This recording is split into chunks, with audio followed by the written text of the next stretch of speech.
It was just past midnight when Eric stepped onto the bus, weary and desperate for a moment of peace. The day had been long and punishing. His boss had piled deadlines onto his shoulders, clients had shouted down the phone, and his co-workers had retreated behind polite smiles that offered no real support. Now, with the city's neon lights reflecting in dark puddles, and the sharp scent of rain in the air, Eric yearned only for quiet. He wanted to sink into a plastic seat and let the engine's low hum lull his racing mind. As he passed the driver, an older man who gave him a curt nod, Eric noted that the bus was nearly empty. There were just a few scattered passengers, a couple hunched together near the back, staring at their phones. And in the middle rows, an old lady seated alone near the aisle. She wore a faded grey overcoat, her shoulders wrapped in a knitted shawl, and on her head perched a small hat from another era. Something about her posture, head slightly bent, hands clasped in her lap, suggested she might have been riding this route for decades. Possibly she was homeless, or lonely, or simply accustomed to travelling at odd hours. Eric didn't think much of it. He just needed a seat. He settled into one, a row or two ahead of her, on the opposite side, and leaned his head back against the high seat. The bus jerked away from the curb with a hiss of hydraulics. Outside, the city's distant roar and sparkling billboards formed a blurred tapestry. But Eric focused inward, trying to calm the pounding in his skull. He closed his eyes. That's when he heard something breaking through the sputtering of the bus. A low, persistent muttering. At first, the sound barely registered. Just a gentle whisper, merging with the engine's rumble. But as the seconds passed, he could discern words, or rather, numbers. 98, 98, 98. It was the old lady. Her voice was soft, almost a whisper. But the words she repeated carried clearly across the empty space. Eric cracked an eye open, hoping she might stop. Instead, the chant continued, steady and unbroken. She just kept saying 98, over and over. Eric tried to ignore it. Maybe she had dementia, or maybe she was counting something he couldn't see. On another night, with more patience, he might have felt pity. But not tonight. He was stretched too thin, his nerves too raw. He let out a slow breath and turned his head away, willing himself to focus on his own thoughts. He tried to recall a pleasant memory, dinner with friends, a quiet morning walk. But the muttering sliced through his attempts like a dull blade. She continued in earnest. His jaw tightened. Fine, he thought. Just endure. The bus would reach its stop soon enough, and he'd never have to see her again. He put his earbuds in, though he had no music playing. Just a barrier. Something to tell the world he was off limits. He closed his eyes and tried to drift. Still, that voice. Despite the earbuds, her chant seemed to creep under his skin. Eric's shoulders tensed. The bus rattled over a pothole. and a fluorescent bulb overhead flickered. He hoped a change in the road's pitch might distract him, but nothing did. The old lady was relentless. 15 minutes in, Eric couldn't take it any longer. He pulled out the earbuds and turned slightly, casting a glance over his shoulder. The old lady sat quite still, hands folded on her lap, staring straight ahead. Her lips moved almost imperceptibly, but the sound was unmistakable. She didn't look at him, didn't acknowledge him. Another 5 minutes passed, each second scraping at Eric's patience. He cleared his throat loudly, hoping to startle her out of it. No reaction. At last, frustration boiled over. He twisted in his seat. "Excuse me," he said, voice tighter than he intended. "Could you please stop that?" No response. She kept muttering. The couple at the back briefly looked up, and then back down at their phones, uninterested. "Madam," he tried again. "Could you stop saying, you know, that number?" The old lady continued, unchanged. 98, 98, 98. As if his words passed right through her. Eric's neck grew hot. Was she ignoring him on purpose? He needed quiet, just a sliver of peace. He'd dealt with enough aggravation all day. Why couldn't this simple request be granted? He turned fully around in his seat, resting an arm over the back. "Madam, I'm sorry to bother you, but could you please keep it down?" This time, he thought he saw a flicker in her eyes. But still, she said nothing else. Just repeating the same thing that she had for the last half an hour since he got on. Eric pressed his lips together. The bus jolted as it turned a corner. The street outside now empty, except for the occasional parked car. The driver seemed oblivious, focused on the road ahead. The old lady might be mentally ill, or just lost in her own world.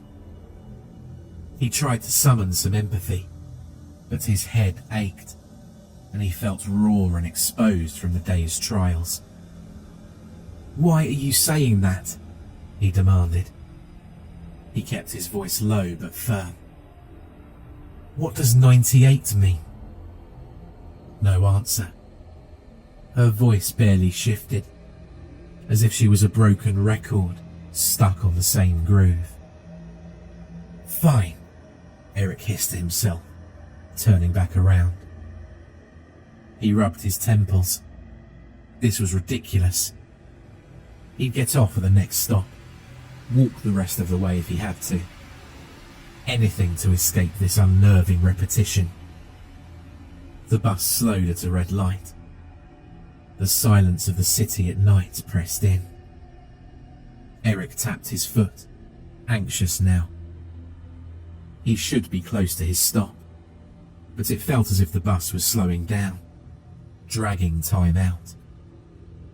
The old lady's chant never wavered, never paused. He tried one last time.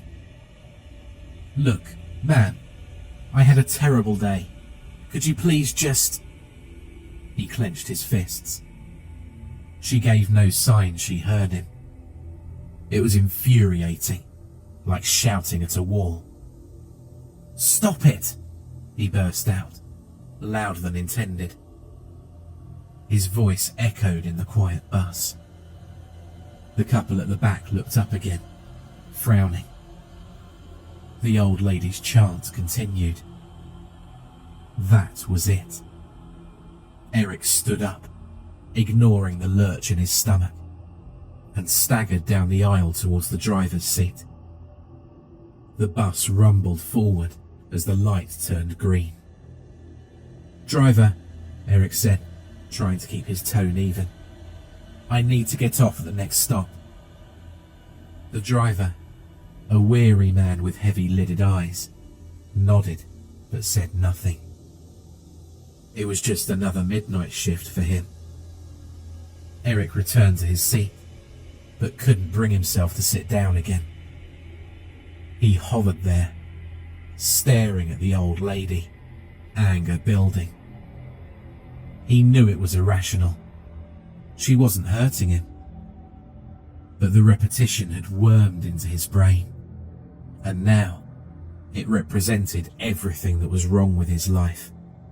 Endless demands, no relief, no understanding. "Stop," Eric said again, stepping closer to her. "I'm talking to you."